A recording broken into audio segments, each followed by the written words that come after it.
Hi hello नमस्कार, मी सई आणि तुम्हा सगळ्यांचं स्वागत आहे आर्ट बाय सई यूट्यूब चॅनलवरती. आज आपण बघणार आहोत ही मकर संक्रांती स्पेशल रेडी रांगोळी कशी बनवायची. शेवटपर्यंत नक्की बघा. मी या व्हिडिओमध्ये काही टिप्स आणि ट्रिक्स पण सांगितलेले आहेत आणि डिझाईनचे प्रिंट लेआउटसुद्धा दिलेले आहेत. चला तर मग सुरू करूयात. इथे मी एक OHP शीट घेतली आहे, त्याला स्क्वेअर शेपमध्ये कट करून घेतलेला आहे.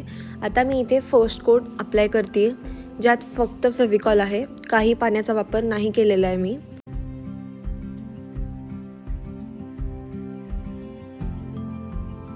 फेविकॉल लावून झाल्यानंतर मी इथे ब्लॅक कलरच्या रांगोळीचा वापर केलेला आहे.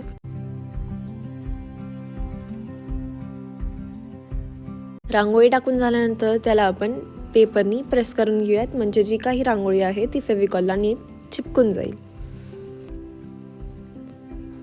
आता मी इथे सेकंड कोट अप्लाय करते. सेकंड कोटसाठी मी इथे 50% फेविकॉल घेतला आहे आणि 50% वॉटर घेतलेला आहे. सेकंड कोट अप्लाय करून झाल्यानंतर आपण परत इथे ब्लॅक कलरची रांगोळी टाकून घेणार आहोत.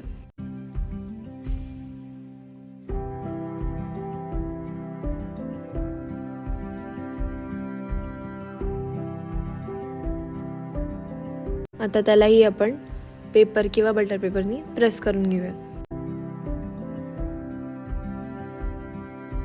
आता हा काईटचा आपला पहिला पोर्शन झाला आहे. आता आपण काईटचा सेकंड पोर्शन करणार आहोत, ज्याला की मी फेविकॉलचा फर्स्ट कोट अप्लाय केलेला आहे. आता मी त्यावर रांगोळी टाकून घेते आणि त्यालाही पेपरनी प्रेस करून घेते. आता मी परत सेकंड कोट अप्लाय करते. सेकंड कोट अप्लाय करून झाल्यानंतर आपण इथे परत रांगोळी टाकून घेणार आहोत आणि त्यालाही पेपरनी प्रेस करून घेणार आहोत. या पद्धतीने आपण एक काईट तयार केलेली आहे. आता आपण हळदी कुंकूचा करंडा बनवणार आहोत. तर इथे मी साईडला त्याची ड्रॉइंग अटॅच केलेली आहे, तुम्ही त्याचा स्क्रीनशॉटही घेऊ शकता. आता मी इथे फर्स्ट कोट अप्लाय करते. अप्लाय करून झाल्यानंतर आपण त्यावर रांगोळी टाकून घेणार आहोत आणि त्यालाही पेपरनी प्रेस करून घेणार आहोत.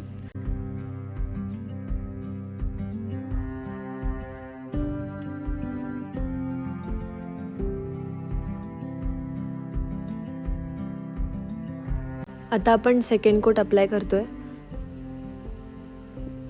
ज्यात की 50% of water and 50% of Fevicol घेतलेला आहे, जे की मी पहिले पण सांगितलं. तीच मेथड आपण परत रिपीट करतोय. एक महत्त्वाची टिप, काही वेळेस काय होतं, रांगोळीचे कलर एकमेकात मर्ज होतात. तर ते मर्ज होऊ नये त्यासाठी काय करायचं, फर्स्ट कोट झाल्यानंतर त्याला 10 मिनटं सुकू द्यायचं आणि मगच सेकंड कोट अप्लाय करायचं, म्हणजे ते रांगोळीचे कलर एकमेकात मर्ज नाही होणार. आता आपण बघणार आहोत हे हळदी कुंकूचं पान कसं बनवायचं. इथे मी साईडला त्याची डिझाईनची प्रिंट दिलेली आहे, तुम्ही त्याचा स्क्रीनशॉट घेऊन तुम्ही त्याला प्रिंट करू शकतात. मी इथे फर्स्ट कोट अप्लाय केलेला आहे. सगळ्याला सेम टेक्निक वापरली आहे आणि पाण्याचा प्रपोर्शन एकदम करेक्ट हवा, कारण काही वेळेस काय होतं, आपली रांगोळी हार्ड होते किंवा ते क्रॅक होते. तर पाण्याचा प्रपोर्शन एकदम करेक्ट हवा.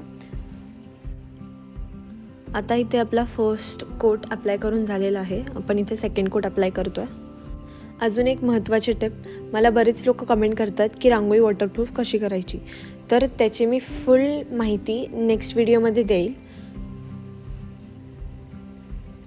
आता इथे आपला सेकंड कोट पण अप्लाय करून झालेला आहे आणि जे ब्लॅक कलरची बॉर्डर आहे ती मी ब्लॅक ॲक्रेलिक कलर पेननी केलेली आहे.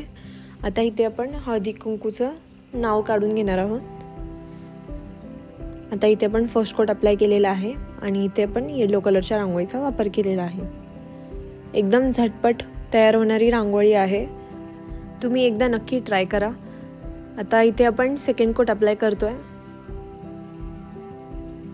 आणि त्यावरही आपण येलो कलरची रांगोळी टाकून घेणार आहोत. आता आपल्या हळदी ह्या नावाचं फर्स्ट आणि सेकंड कोट दोघी झालेलं आहे. आता कुंकू नावाचं आपण फर्स्ट कोट अप्लाय करतो आहे आणि त्यावर आपण रेड कलरची रांगोळी टाकून घेणार आहोत आणि त्यालाही पेपरनी प्रेस करून घेणार आहोत. आता आपण इथे सेकंड कोट अप्लाय करतो आहे आणि त्यावरही आपण रेड कलरची रांगोळी टाकून घेणार आहोत आणि त्यालाही पेपरनी प्रेस करून घेणार आहोत. आता इथे आपलं हळदी कुंकू नाव तयार झालेलं आहे. आता आपण नथ कशी काढायची हे बघूयात. इथे मी त्याचे डिझाईन प्रिंट आऊट दिलेली आहे. आता आपण फेविकॉल अप्लाय करून घेतो आहे आणि मी इथे रेड कलरची रांगोळी टाकून घेत आहे आणि त्यालाही पेपरनी प्रेस करून घेत आहे. आता परत आपण फेविकॉल अप्लाय करतो आहे. मला बरेच कमेंट आले की नेमकी फेविकॉल MR वापरायचा की फॅब्रिक ग्लू वापरायचा. तुम्ही फेविकॉल MR नसेल वापरायचा, तुम्ही त्या जागी फॅब्रिक ग्लूही वापरू शकता. तुम्ही दोघंही फेविकॉल वापरू शकता, फेविकॉल MRही आणि फॅब्रिक ग्लूही. आता इथे आपण येलो कलरची रांगोळी टाकून घेणार आहोत आणि त्यालाही आपण पेपरनी प्रेस करून घेणार आहोत.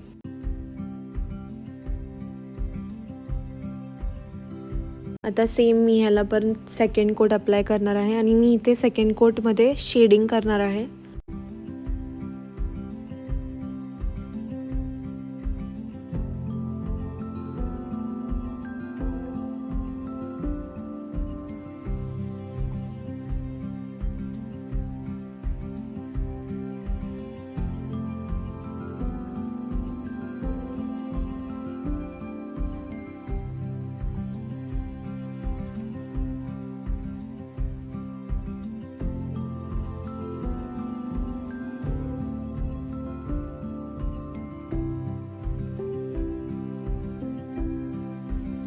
आता मी शेडिंगसाठी 2 कलरचा वापर केलेला आहे, एकतर येल्लो आणि ऑरेंज. ऑरेंजला मी बॉर्डरला टाकून घेतलेला आहे आणि येल्लो जिथे जिथे जागा आहे तिथे तिथे टाकून घेतलेले आहे. अशा पद्धतीने आपण शेडिंग करतो. खूप सोपं आहे शेडिंग करणं आणि त्यालाही आपण पेपरनी प्रेस करून घेणार आहोत. आणि मी ह्याला black border black acrylic colour पेननी केले आहे, जे मी मागेही सांगितलं. या पद्धतीने आपली मकर संक्रांती स्पेशल रेडी रांगोळी तयार झालेली आहे. तुम्हाला कशी वाटली ही रेडी रांगोळी मला नक्की कमेंट करून सांगा. Thank you so much for watching. Bye bye.